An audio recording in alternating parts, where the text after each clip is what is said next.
la primera reina, que no fuésemos legalmente una colonia de España, sino que estábamos unidos por la misma monarquía, pero que los españoles no tenían ningún derecho sobre América, solamente que el rey era el mismo.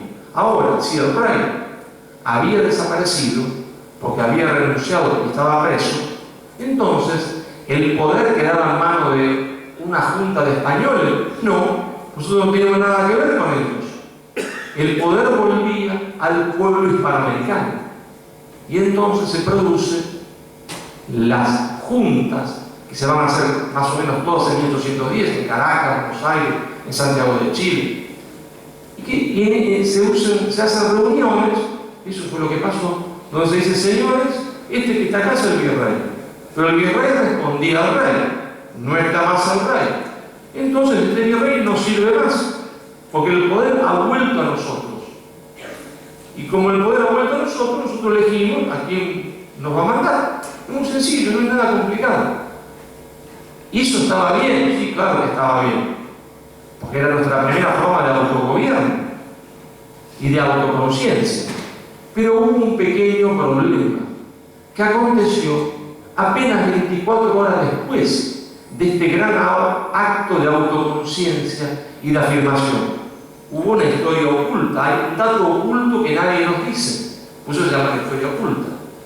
¿Cuál es ese dato oculto que nadie nos dice y que hace que el proceso emancipatorio de los Ríos de la Plata fracase?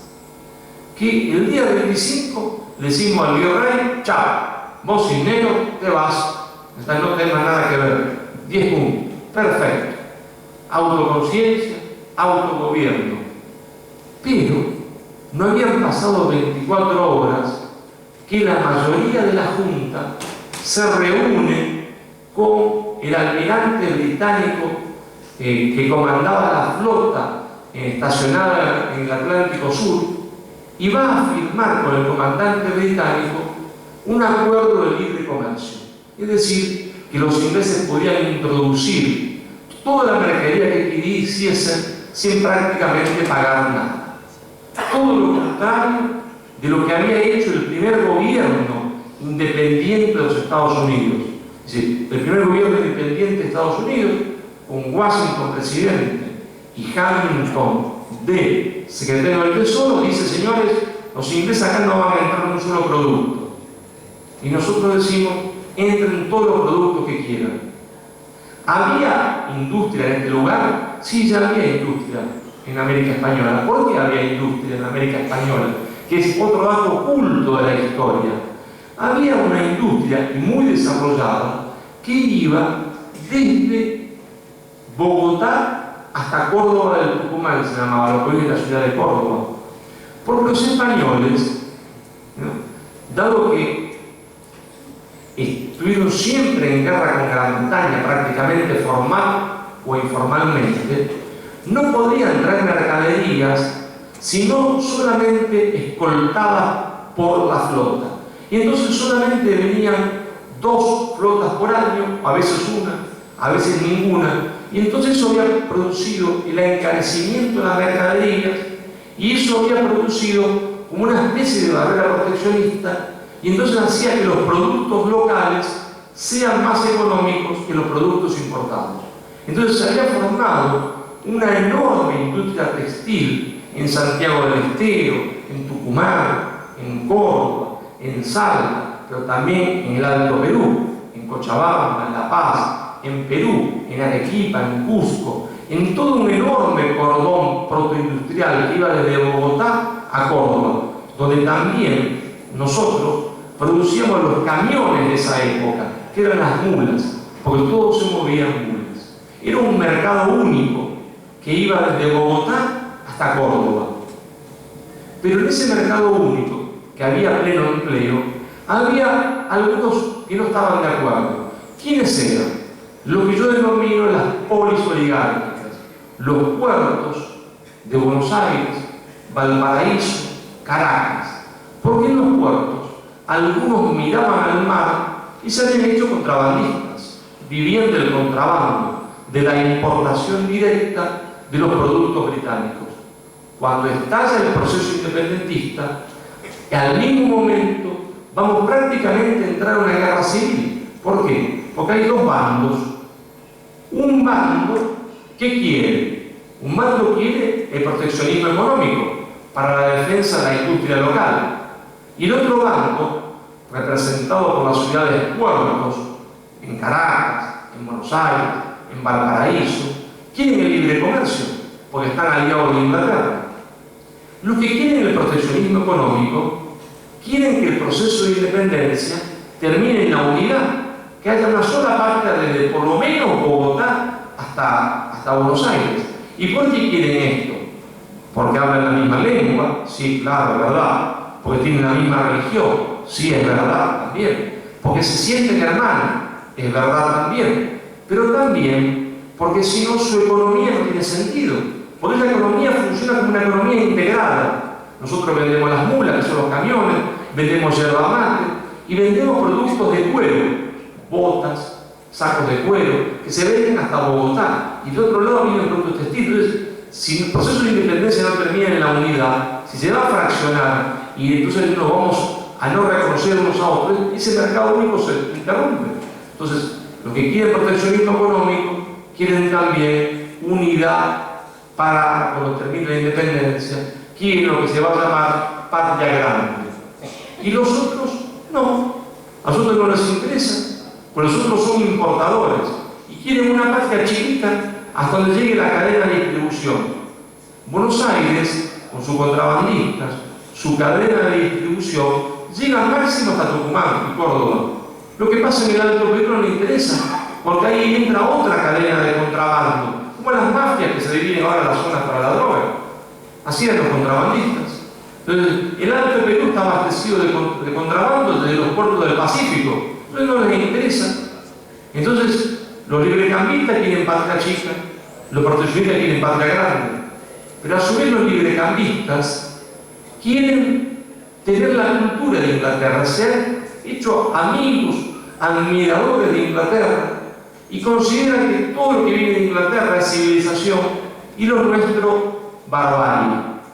Y entonces desprecian la cultura local, hasta desprecian la propia lengua que hablan y la propia religión. Por eso Echeverría soñaba con cambiar la lengua de nuestra y pensó un día, ¿qué hacemos? Podemos cambiarla, enseñemos a todos el colegio inglés y abandonemos esta lengua, porque para era una lengua de bárbaros. Entonces, los que eran librecambistas eran patria chica y eran antitradicionalistas, admiradores de la cultura británica, francesa, y los que querían el proteccionismo económico, querían una patria grande y se reafirmaban en sus valores culturales, en sus tradiciones, en su música, en su lengua, en sus expresiones propias, que eran distintas de las de España, aunque tenían contenido español, eran distintas de los pueblos originarios, pero tenían contenido. Ya era una nación nueva, que tenía de los dos sectores, con su música, con su cultura, con su forma de hablar. Pero el 26 de mayo, la Junta en Buenos Aires opta por el libre comercio. Pero también la Junta había dicho, porque la Junta sabía de su ilegitimidad. ¿Por qué la Junta era ilegítima? Muy sencillo, porque la Junta que había sacado al virrey no era producto de un congreso que había reunido a todos los miembros del Virreinato del Río de la Plata, diputados de todo el Virreinato. La Junta era simplemente representación del pueblo de la ciudad de Buenos Aires. Y el resto es como si ahora uno puede querer o no a la presidenta. No nos interesa el caso de discutir eso ahora, no viene el caso. Pero lo que sí sería absurdo es que un órgano como puede ser la Ciudad Autónoma de Buenos Aires, la destituya y diga ahora el presidente es tal, porque un órgano municipal no puede atribuirse la representación del conjunto. Sería absurdo que un órgano municipal se atribuya la representación del conjunto. Lo que pasa en el 10, el 25, es que un órgano municipal, una votación municipal, se atribuye la representación del conjunto. Como ellos saben eso, han mandado una circular para que vengan del interior diputados, para formar una junta grande, para tener legitimidad. Pero ¿qué pasa? No deja, la circular dice, los diputados del interior deberán ir incorporándose a medida que vayan llegando. Van llegando y no dejan que se incorporen. ¿Por qué no dejan que se incorporen? Bueno, muy sencillo también. Porque si los diputados del interior se incorporan, van a defender el proteccionismo económico. Porque defender el proteccionismo económico es defender el empleo en sus provincias. Porque si hay libre cambio, van a cerrar las fábricas en Tucumán, en Salta, en Santiago del Estero, en Jujuy, en Mendoza. Entonces ellos tienen que impedir el libre cambio. Si se incorporan van a votar en contra, van a dar vuelta a la medida. Entonces hasta diciembre no deja que se incorporen. Esa es la lucha. Libre cambio, proteccionismo, patria chica, patria grande, cultura importada, respeto de la cultura propia, civilización y barbarie. Porque ellos llamaban barbarie a todo lo propio. Y la verdad es que van a pasar 25 años y esa medida de apertura del comercio restricta que le permitió a los ingleses vender sus mercaderías como querían y arruinar a toda la industria del interior, fundirla y mandar a los hombres a la calle, al desempleo. Ustedes todavía son chicos, están estudiando, pero cuando sean más adultos se van a acordar de estas palabras y van a ver que peor que estar mal pago es estar sin trabajo. Es lo peor que le puede pasar a un padre de familia, es llegar a la casa y decirle a su mujer y a sus hijos: no tengo más trabajo. Es la situación más difícil que pueda afrontar un padre de familia. Lo pone en la situación más crítica que ningún ser humano puede tener, porque no va a hacerse cargo de su familia, de sus hijos, de su esposa. El interior, esa es la situación que sufre. Pierden su puesto de trabajo porque la mercadería británica desplaza a los ponchos locales. Las botas hechas en Gran Bretaña desplazan a las botas hechas en Salta, Jujuy, en Santiago. ¿Y esto hasta cuándo duró? Esto duró hasta que un hombre de la provincia de Buenos Aires, que era un estanciero, que personalmente él no tenía nada que ganar en lo que estaba haciendo, dice: señores, estos 25 años, desde el punto de vista económico, ha sido un fracaso. Nos hemos fundido. Hay una gran paradoja. Somos libres y ahora que somos libres, somos más pobres que antes. ¿Cómo puede ser? ¿Qué quiere decir? Que nos hemos equivocado. Claro, el hombre tenía el ejemplo de Estados Unidos, sabía qué cosa estaba haciendo los Estados Unidos. Ese hombre fue Juan Manuel de Rosas, gobernador de la provincia de Buenos Aires, representante de las provincias en el tema de relaciones exteriores para charlar o enfrentar a las potencias extranjeras. Y entonces, en diciembre de 1835, Juan Manuel de Rosas va a mandar al Congreso de la provincia de Buenos Aires una ley de aduanas que por primera vez, después de 25 años, pone fin al libre comercio. Dice: señores, no hagan más, para que los productos ingleses entren, van a tener que pagar 35%, 45%, 20 y pico. Depende de la capacidad que tengamos, pronta o no, de producir algo. En poncho, nada, no van a entrar uno más, pues lo podemos hacer rápidamente. Es decir, ley de aduanas. Entonces, ¿qué estaba haciendo Rosas? Lo mismo que Estados Unidos. Se estaba insubordinando ideológicamente contra Gran Bretaña, contra la ideología del libre comercio, y estaba aplicando un impulso estatal. Es decir, Rosas estaba emprendiendo el camino de una insubordinación fundante, tal cual como estaban haciendo los Estados Unidos, que lo llevó a ser a Estados Unidos la primera potencia mundial, porque sobraban materias primas para trabajar en Estados Unidos, y acá también. Eso es lo que va a intentar Rosas. Ley de aduana 1835. Nunca se olviden de esto, porque esta es la clave de por qué se combate acá. Esa es la clave de todo.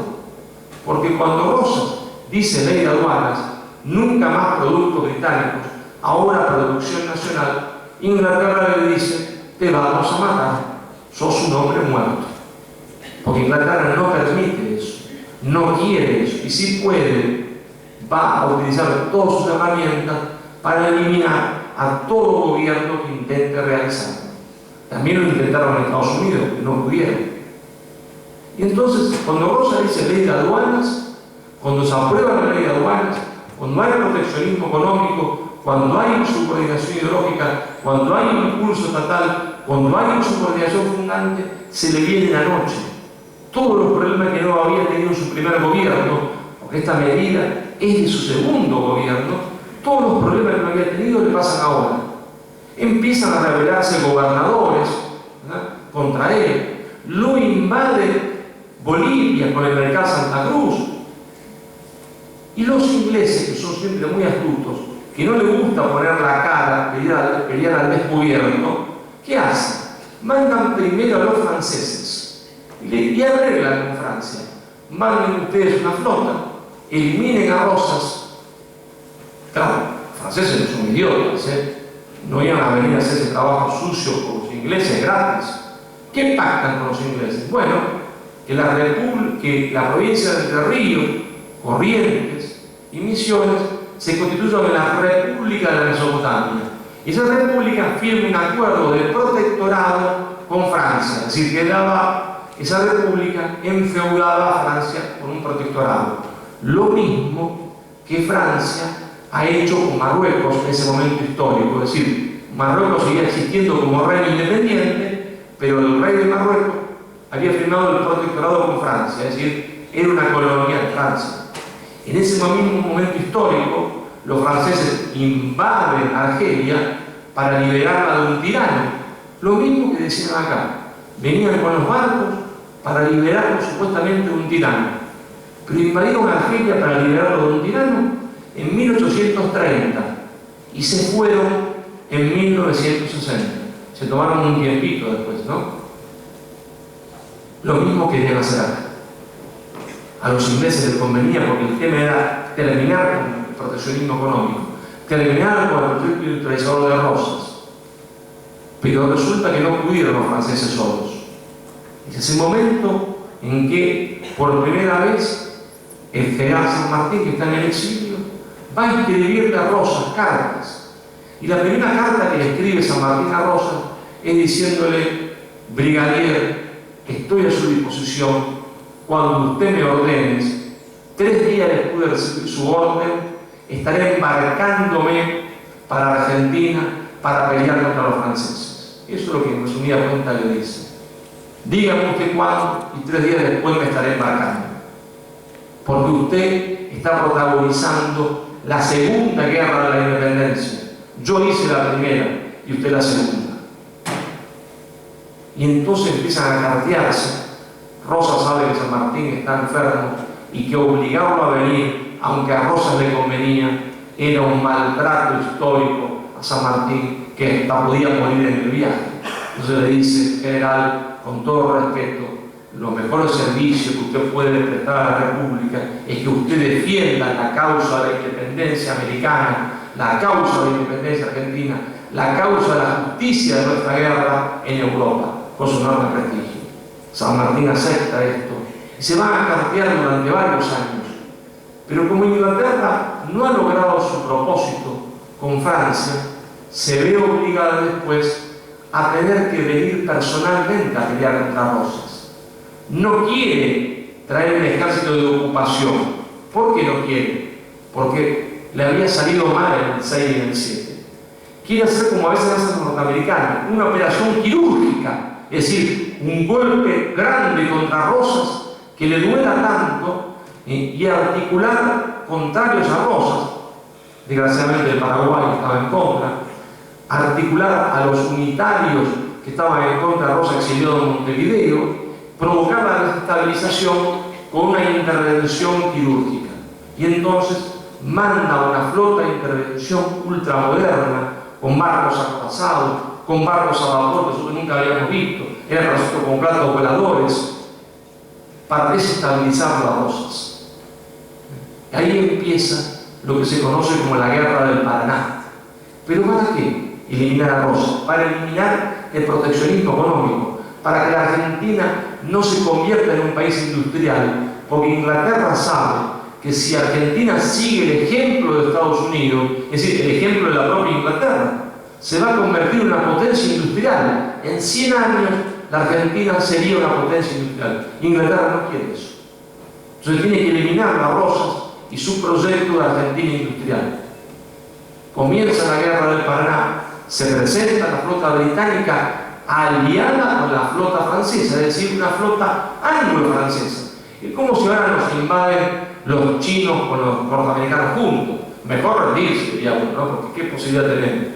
Rosas era muy testarudo, era muy patriota, dijo, no nos vamos a rendir, vamos a combatir. Y le encanta, le tiene un cuadrito, a un hombre extraordinario, casado con su hermana, el general Mansilla, le dice, ahora vos vas a presentar batalla y a detenerlos a los ingleses en el río Paraná. Yo me imagino la cara de Mansilla, porque le dieron la misión imposible, ¿verdad? Le dieron la misión imposible. Es como a los pobres croatas, que le van a ganar a Brasil, ya estaba arreglado. Le dieron a Mansilla la misión imposible, detener a los ingleses con barco acorazado. Yo me imagino a Mansilla, habrá dicho, ¿para qué haber sido cuñado de este tipo? ¿No? Claro, ¿qué le iba a decir? Pero Mansilla también era un patriota. Y entonces va simbólicamente poner unas cadenas, lo que se conoce como la vuelta obligada, 20 de noviembre. Las cadenas eran simbólicas, con eso no deteníamos a nadie. Nos hicieron pomada, porque de los barcos, si uno tiene como ese cañoncito, ¿cuál es el problema de un cañón contra otro cañón? Simplemente una diferencia de alcance. Si un cañón tiene 1000 metros de alcance y otro tiene 500, ¿verdad? El que tiene 1000 se aleja a los 600 metros, 700 metros, me puede disparar y yo no le puedo disparar a él. Entonces, ¿quién gana? El cañón de más largo alcance. No es ningún otro chiste, es decir, no es ninguna ciencia, gana el que mayor tecnología tiene. Y nuestros cañones eran cañones viejitos, sin ninguna tecnología, eran de la guerra de la independencia. E Inglaterra venía con armamento ultra sofisticado para la época. Ergo, nos hicieron pomada. Pero ¿qué pasa? No contaban con el valor de los argentinos. Porque cuando ellos ven que nos han derrotado, desembarcan. Y el comandante francés escribe después, nunca vi un pueblo con tanto coraje, con tanta valentía, porque cuando lo habíamos derrotado, cuando estaban masacrados, cargaron sobre nosotros con sable, mano, bayoneta y cuchillo, dice. Nunca había visto un pueblo con semejante coraje. Por eso él, que nos captura una bandera, era tanto el remordimiento que tenía de habernos capturado esa bandera de forma infame, porque la desigualdad era tan grande, que después solo se presenta a la embajada argentina en París y devuelve la bandera, porque la consideraba una indignidad. Pero aparte de ser valientes, nosotros no éramos idiotas, porque una guerra se gana con valentía y con inteligencia. Y entonces Mansilla pensó, porque la guerra hay que pensar. ¿Y qué pensó? Que había que encontrar un punto en el Paraná donde la ventaja tecnológica inglesa quedara anulada. ¿Y cómo podía quedar anulada la ventaja tecnológica de Gran Bretaña? Su alcance superior en sus cañones, en sus barcos acorazados, si no tenían ángulo de tiro. Imaginémonos que eso que está ahí, la madera, ¿no es cierto?, es el río Paraná. Y acá una gran barranca, donde estoy yo. Si yo estoy muy alto, puedo tirarles con un pequeño cañoncito aéreo, y si ellos no tienen ángulo de tiro suficiente, pero no tienen distancia, las balas rebotan contra la barranca y no me hacen nada a mí. La situación contraria que había pasado en Obligado. Entonces encontramos el lugar, por las guerras se ganan con valentía y con inteligencia, no solo con valentía, no solo con coraje más inteligencia. Y entonces acá encontramos el lugar donde podríamos neutralizar la superioridad británica tecnológica, y esa vez lo hicimos pomada nosotros. Le inferimos un daño gigantesco, y así en cada lugar del río donde podíamos hacérselo. No lo derrotamos de forma absoluta, pero el costo que pagaron fue altísimo y tuvieron que retirarse. Es decir, ganaron lo que San Martín llamó la Segunda Guerra de la Independencia. Por eso San Martín, que ya lo había decidido antes, cuando solamente habíamos peleado con los franceses, le va a dejar su sable a Rosas, porque le dice: usted, que brigadier, protagonizó la segunda guerra de la independencia y yo la primera. Entonces este sable, que me ha acompañado a mí en la guerra de la independencia, ahora es suyo. Le regaló San Martín lo más importante que pudiera regalarle un militar a una persona, que era su sable. Esta historia de San Martín con Rosas demuestra la leyenda negra construida sobre Rosas, la falsedad de la historia elaborada por Mitre, es decir, la falsedad de la historia oficial argentina que consideró a Rosas un tirano, un comechico, un comedor de ovejas, un delincuente. Por eso surgió el revisionismo histórico, y por eso el revisionismo histórico, que fue conducido por un gran hombre, que fue José María Rosa, que enseñaba en la ciudad de Santa Fe historia, vino y por primera vez clavó una cruz acá. Acá dijo: fue la gran batalla histórica, la gran derrota de Gran Bretaña para construir una Argentina industrial.